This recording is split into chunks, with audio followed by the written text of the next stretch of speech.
Hello again, GreenStalk gardeners. My name's Eric, customer service representative and undercover chef here at GreenStalk.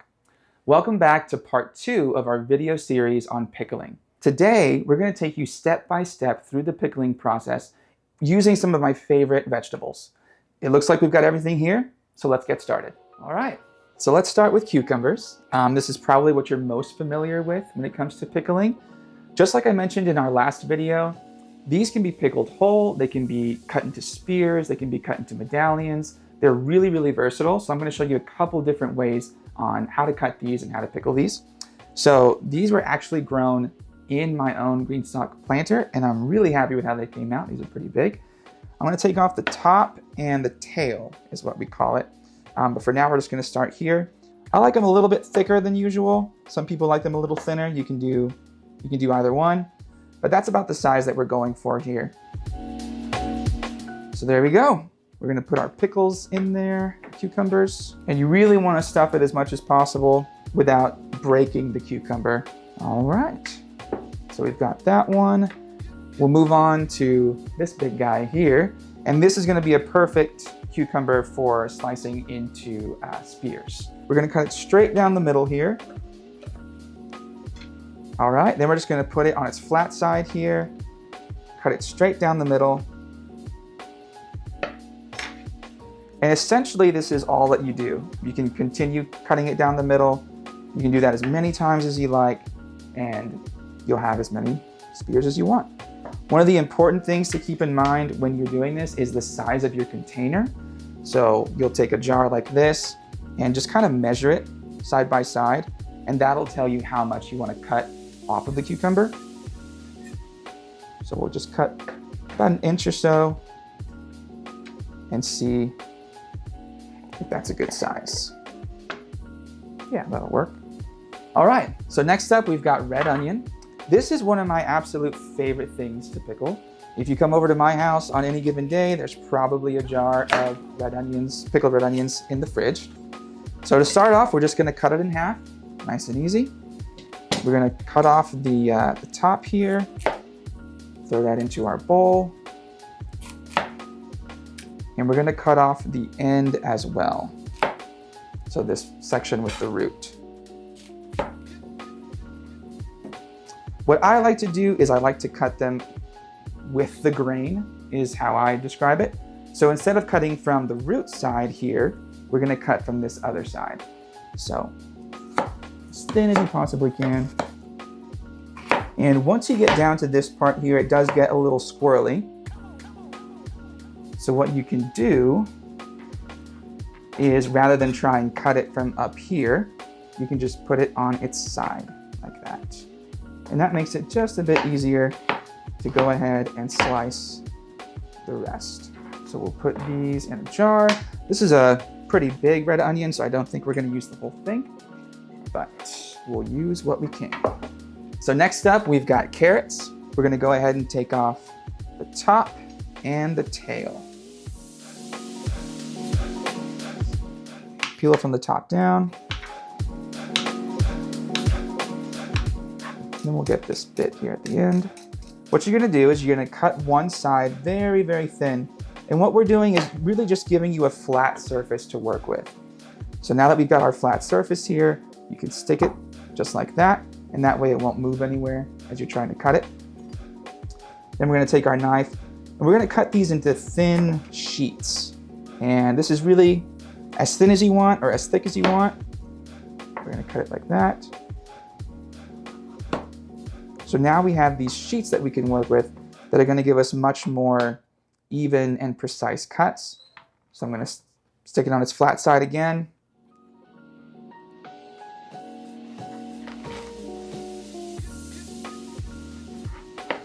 And there you go. Now we have these very even, nicely cut, sort of matchstick style carrots. Okay, so next up, we're gonna add our garlic, and then we're gonna add our spices and aromatics. So we're gonna get this bulb here, and take out maybe just a clove or so for each container, for each mason jar here. So what I like to do is I just put my knife on top and I just give it, with the palm of my hand, I give it a good crush. just like that. So now the paper skin or outer coating there comes off nice and easy, and we can just set that aside in our bowl. I like to take off this part here that actually may be non-existent, but there is just this little root part at the end of garlic, and that can be just a strange texture in your mouth when you bite into it. So I like to cut that off. Okay, and so we're gonna go ahead and cut these in half, just enough to kind of have an even amount of garlic for each container. So we got some for our carrots, some for our cucumbers, and some for our red onions. The next thing we're gonna add is some peppercorns.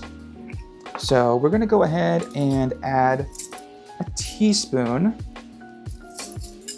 to the carrots and to the cucumbers. Now the reason I don't do them in the red onions is because they're sliced very, very thin, and it's hard to get those peppercorns out of them. So when you're grabbing a spoonful or a forkful of them, you don't want to bite into a really hard peppercorn, and so I just go ahead and leave them out of the red onion there.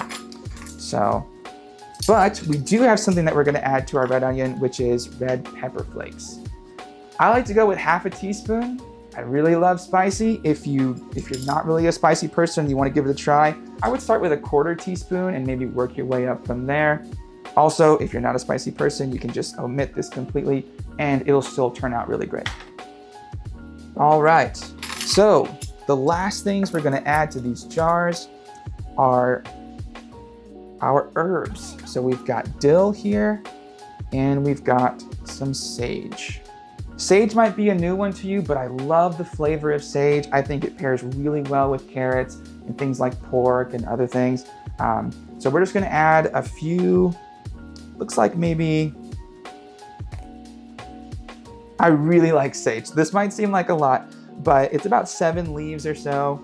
And we're just gonna stick that wherever we can. It looks like we're fighting for space in this jar here, but we'll have plenty of space once the pickling brine is poured over, and that process is going to break down the texture of these veggies a little bit, and it'll give it a little bit more space in the jar.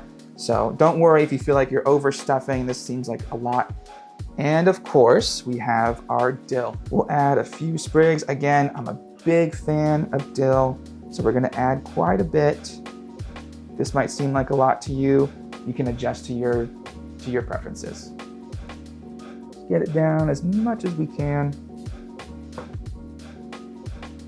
And now these jars are ready for the brine. The next step of the process is to boil our pickling brine. So I'm gonna head over here, we're gonna grab some things, and then we're gonna head over to the stovetop. So I really like apple cider vinegar. It's got a fruity, it's a very strong fruity and woody flavor. I realize it's an acquired taste, so if you don't like apple cider vinegar, you can completely omit it, or you can use less of it if you'd like. But I like to do equal parts apple cider vinegar and distilled white vinegar. So that's what we're gonna go with today. Distilled white vinegar is really great for pickling because it has more of a mellow flavor, and it doesn't affect the color of whatever it is that you're pickling. So both of these are great options to have. So I'm gonna use equal parts of both.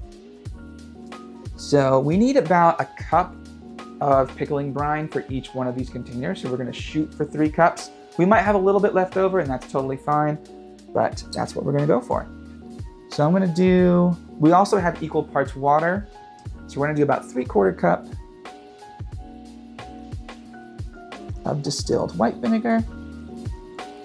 And then we'll do 3/4 cup of apple cider vinegar. So we're gonna do another 3/4 cup here. So now that we've got the base of our pickling liquid, we're gonna head over to the stove and we're gonna add some salt and some sugar, and then we're gonna put it to a boil. So now that we've got our pickling liquid over here, we're gonna grab our pot and then we're gonna bring it up to a boil. We're gonna pour our pickling liquid in.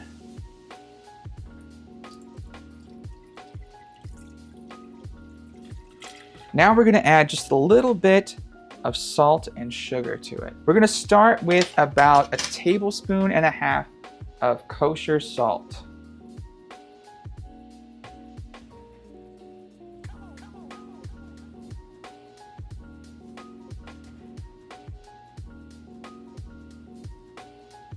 We're going to add a 1/4 cup of sugar.